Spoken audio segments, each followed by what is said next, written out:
Hi folks, welcome to the Prepared Homestead. This is Travis. Thank you all for stopping by to watch. Wanted to talk today real quick about how to survive in an apartment. I get a lot of questions for that. A lot of people live in apartments, and while they may want to, move to a homestead out in the country, or maybe that's a goal, right now that's where they're at, in an apartment. And a lot of people kind of worry because myself and others, we talk about the need to become as self-sufficient as possible, to get out there and grow your own food, raise your own animals, have land and stuff. And for those of you that are, either stuck in an apartment because that's just where you have to be, or you're there because that's where you want to be, you're kind of wondering where you fit in all this. Is it possible to survive all of this collapse that's going on in an apartment? And the simple answer is yes, absolutely it is. It's not as easy. I'm not going to sugarcoat it. I'm not going to tell you that you could do just as good and be just as self-sufficient as someone out with 5, 10, 15 acres. It's not quite true, but you can survive. And I think if you do things correctly and you really put a lot of thought into it, you can make it through quite a bit of bad stuff living in an apartment, especially in the right apartment in the right location. So we're going to go over some tips for those of you that are in an apartment to kind of think about. Now, number one, the things that you should really focus on is food, water, and security. Those are the primary things that are going to be more difficult in an apartment than if you had some land out in the middle of nowhere for yourself. There are other things that are important: heating, cooling, cooking, your waste, things like that, and those have solutions along the way. But really, being able to have enough water and food and providing security for yourself are three very important things. The water one, I think, has got to be at the top of the list. And as long as the pumps from the water supply, wherever your water comes from in your apartment, works, then you should be okay. The problem is that you can always guarantee that water is, something you could drink. Many times the pumps are flowing, but the water is not very good to drink. In fact, it's quite often, and many of you have lived under a boil water order. Get that out here in a second. Or you've just chosen not to drink your water because it's not a very good quality. This is something that you kind of have to face when dealing with a water supply that you don't have control over. So there's a few things that you need to think about. Number one, you need to have a way to purify water. And this is going to be something that you're going to use whether the water is coming through the pipes when you turn the faucet on, whether you're collecting rainwater, whether you're going down to a creek, away from the apartment, or whether it's just water that you've stored. You need to have a way to purify that water, because as things continue to worsen, the possibility of having water that's not safe to drink increases. That's just how it is. If the electric grid goes down, or if supplies are in short supply, or if there's just chaos happening, there's no guarantee that water coming through your pipes is going to be as clean as it is now. So you need to take precautions by having a way to filter water, and depending on the water source, I would have multiple ways to filter the water. Boiling it, putting it through a filter, even chemically treating it, because water, as things kind of spiral out of control, water can get pretty nasty. Think of sewage water or stagnant pond water. That needs to be treated several different ways before it's really safe to drink. So have a way to purify your water is very paramount. Then the second thing is storing water. Of course, you're not going to have the ability to store as much as, say, someone that has some land, or that has a pond, or that has their own well or creek or cistern or things like that. You're stuck with storing water in the four walls that you live in. There are some things to remember and consider. Water is kind of heavy, and so if you're not living on a ground floor, or if your floor isn't concrete, it can get kind of heavy in an apartment, and if you store too much in one small area, you could have some problems with the floor not holding up. So, I wouldn't go storing, hundreds of gallons of water in a small, say, a closet in an apartment. It would be something you'd want to disperse out. A good rule of thumb, minimal rule of thumb, is 3 gallons of water per person per day. And I think a very minimum that I would keep is 2 weeks worth of water for everyone. Because again, your water, you don't have control over your water. So you want to be able to store up as much as possible. I would look into, say, the 5-gallon water containers. Those can be kind of spread out around the house. Anywhere between a 2-week and a 30-day supply, I really think should be a minimum for the water, because again, you're depending on someone else, and when that system that you're depending on falls and fails, where are you going to get your water? Other ways to think about water is, are you able to collect any type of rainwater where you're at? Some of you might be able to, most of you probably can't. Are there other water sources? Do you live near creeks, rivers, ponds, lakes, things like that? And if you do live close enough to one of those that you could harvest water, you need to have a way to transport that water. If you're on foot, water's pretty heavy and bulky, so how are you going to transport that back to your apartment? So those are something to think about. Secondly is food. Food is, of course, really important, for obvious reasons. But then you have the problem with storage. Something to think about in an apartment. Apartments actually can hold quite a bit of stuff. If you have a 2 or 3 bedroom apartment, or even just a 1 bedroom, you can actually fit a lot of things in there if you really try. The problem is it may not be aesthetically pleasing as possible. So you can do things like create false storage underneath a mattress of your bed. You can put things in containers or stack them in boxes and then cover them with some type of sheet and then put your mattress on top of it, and it looks like a normal bed frame. You can do the same thing with a couch. You can maybe put a couple of stacks, 1 or 2 stacks of canned goods, and then set your couch on top of it. Of course, you want to make it so that they don't get crushed, but there's ways that you can elevate your couch up high enough to put 1 or 2 layers of canned goods underneath the couch for storage. You can do this with other things. Of course, there's closet space, a spare bedroom, or an office.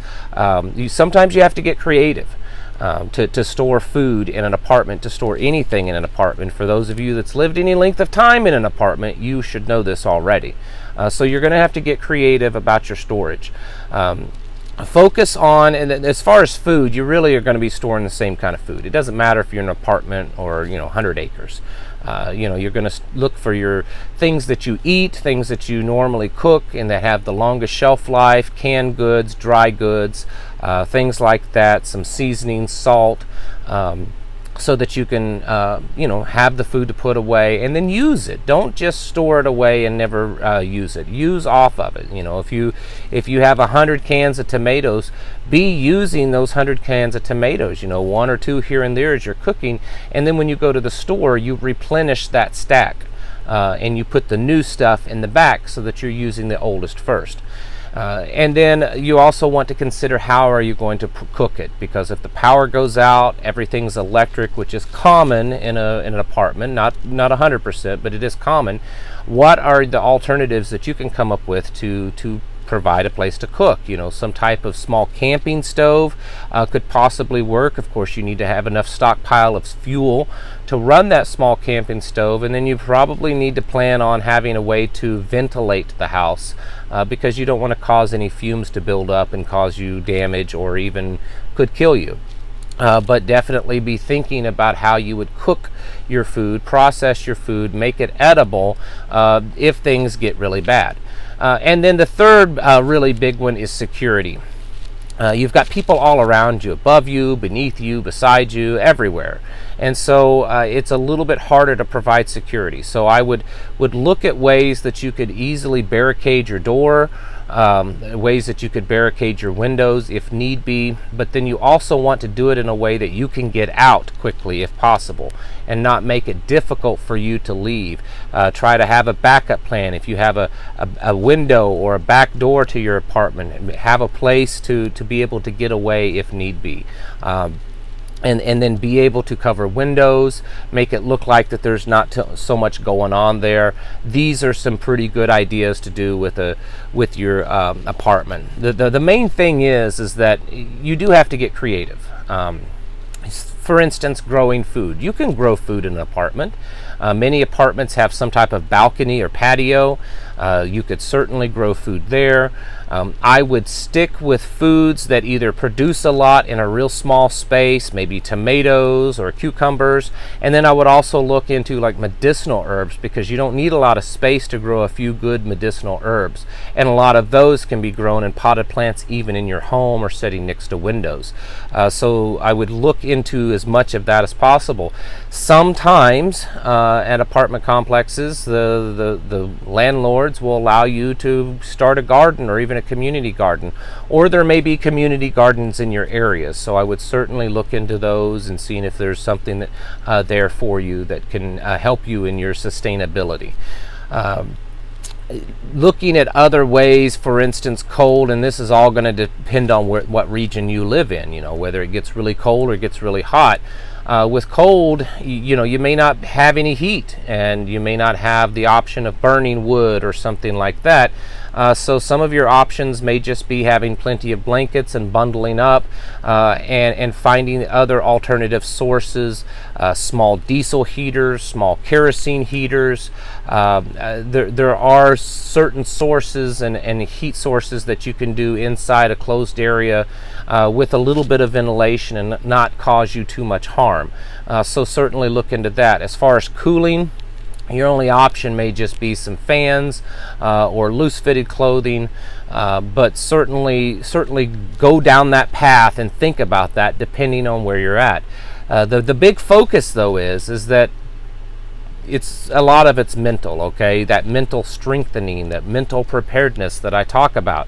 That just because you live in an apartment doesn't mean you're doomed to fail or you're doomed to not survive. There may be other people in your apartment complex that are like-minded. Keep your eyes and ears open. Don't give away too much, because you don't want to be a target.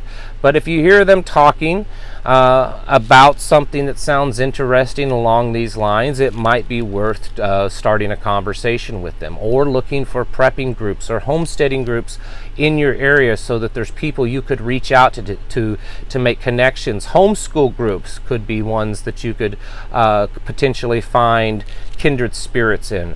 The main thing is to not give up and to develop that warrior mindset. That is really key, and that is key no matter where you're at. And so many people, think that if they're not in the right place, they're just not going to survive. And I know that it sounds like that I might fall into that, and that's not true. I push people to find the safest place to live and to set their lifestyle up there, their homesteading and everything. But I get it. That's not for everyone. Not everyone can. I wish it was. I wish all of you could have your perfect little paradise out in the country and living off the land, but I get it that not everyone can. So you have to make do where you're at. And you have to really think things through. And how to be as self-sufficient as possible. For instance, washing clothes and keeping clean. There are ways to do that. There's ways to wash clothes off-grid in an apartment with a bucket and a plunger. Being able to fill up your bathtub if things start to get bad, with all these potential power outages that they're talking about and we're already seeing in places. I would, one of the first things that I would do if there was any type of power outage, I would go in and I would immediately fill up my bathtub.